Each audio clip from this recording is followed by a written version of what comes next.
the channel for westerns and more.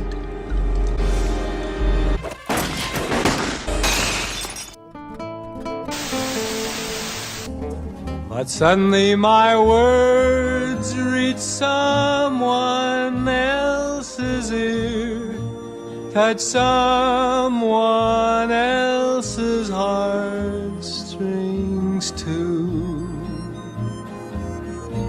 I tell you my dream. Who disliked Clint Eastwood? Clint Eastwood hit the screen in the 1960s, a modern alternative to John Wayne as one of the Western genre's biggest stars. Having started in the TV series Rawhide, then elevated into a global star through Sergio Leone's now legendary Dollars Trilogy, consolidating his status by playing the anti-hero cop Harry Callahan in the Dirty Harry franchise. Over 6 decades, Eastwood became a leading producer and director, taking home 4 Academy Awards and 4 Golden Globes for his work behind the camera. Remarkably, still active today. Clearly much loved and admired by millions. You don't get to be this big without having some that dislike or even hate you. Today we will take a look at some of his haters. If you enjoy this video, hit the subscription button to get my new videos. To check out my many other videos, head to my channel. The link is in the description.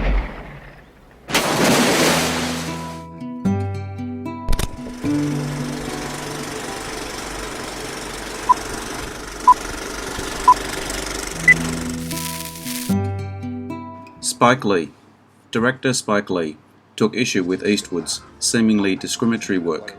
The issue between the two goes back to 2006, when Eastwood produced and directed his World War II movies, Letters from Iwo Jima and Flags of Our Fathers. Seemingly unbiased, given that one tells the story of the Pacific conflicts from both the US perspective, the other from the Japanese. Lee claimed that Eastwood didn't accurately represent the proportion of black soldiers who fought during the war. If you blinked, you missed the one black person that was in it. Lee complained in an interview at the time there were black Marines. Eastwood responded to Lee's complaints by saying he could shut his face, to which Lee publicly retorted, "He's a great director, he makes his films, I make my films, but come on, he sounds like an angry old man right there."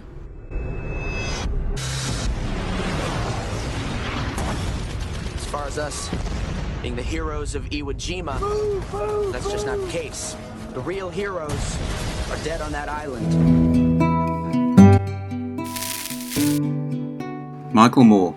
After the release of the biographical war drama American Sniper, Eastwood was hit with backlash. Much of this came from Eastwood's fellow filmmaker, Michael Moore.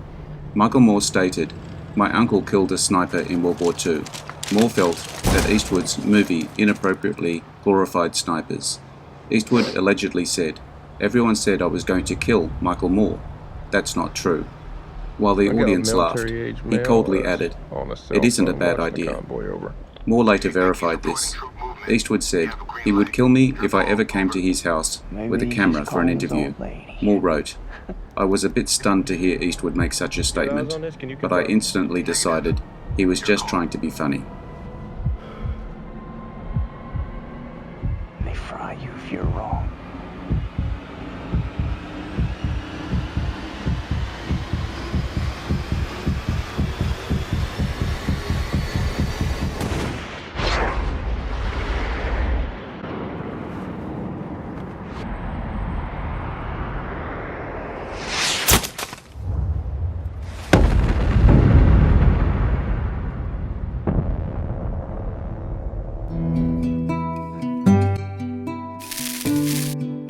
John Wayne.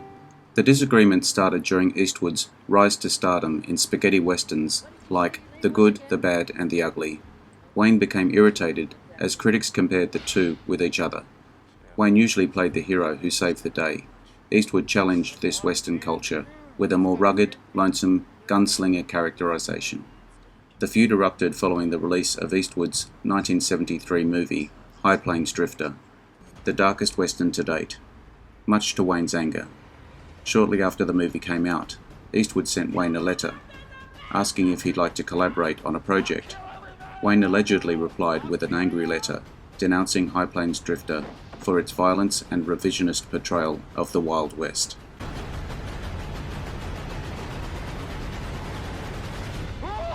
All brothers in the eyes of God.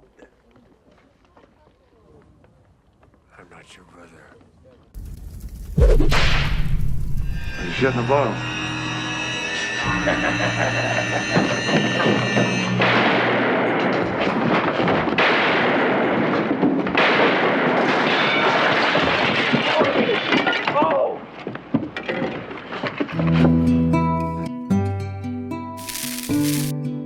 Leonardo DiCaprio. DiCaprio is among several actors who have announced that they would never work with Eastwood again. The pair worked together on Eastwood's 2011 direction, J. Edgar. One thing we can be sure of is that DiCaprio and Eastwood didn't see eye to eye. Allegedly fraught with issues, when DiCaprio requested a retake for one of the scenes. In a blunt response, Eastwood instead announced the day as a wrap and walked off set, to DiCaprio's frustration. Co-star Armie Hammer also stated that Eastwood's one-take style was particularly difficult. During one scene, Hammer thought he was rehearsing. However, Eastwood apparently had the camera rolling and deemed it a first take, assuring Hammer that he would edit the script out of the shot. All the admiration in the world can't fill the spot where love goes. We are the sinners, Edgar. We tolerated lawlessness in the land until it grew to diabolical proportions. The blood is on your hands, Edgar. Qualifications for your position of leadership in this bureau. My qualifications, sir?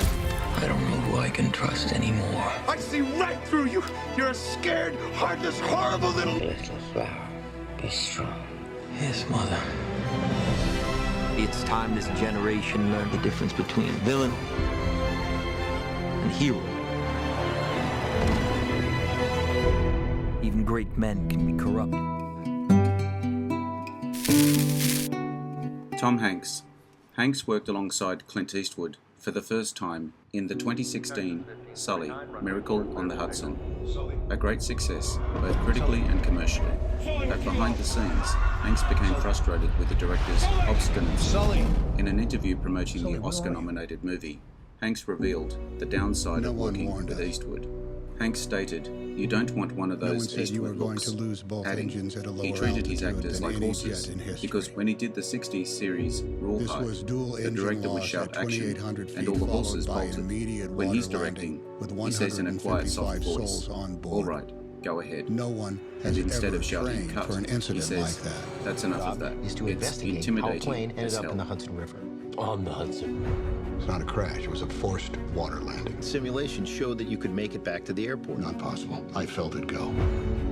My aircraft. Your aircraft. I want you to know I did the best I could. Of course you did. You saved everyone. People call you a hero. I don't feel like a hero. Show us your cakes that we're selling. There's been too much talk in the press already. I'm overwhelmed by all this attention. The left engine was still operating. What if I did get this wrong? What if I endangered the lives of all those passengers? I got an A320 diving for the river. You did everything you could. It was more than enough. When was your last drink, Captain Solberg? Have you had any troubles at home? The captain. Brace for impact. What? Brace, brace, brace! Heads down, stay down! There were 155 people on that plane. And you were one of them. Over 40 years in the air, but in the end, I'm going to be judged on 208 seconds. I need a count, passengers and crew. Is anyone still here?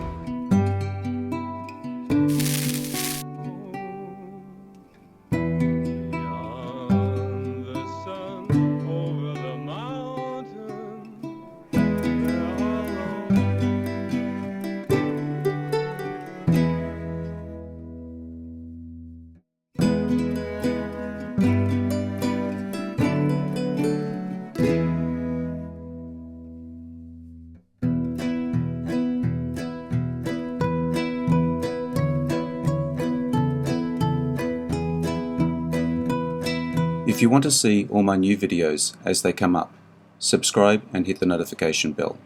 Catch all my other videos by looking at my channel. The link is in the description. Leave me your comments. Check out my Facebook page as well. Like and share. I am Wrangler. Adios. See you again soon.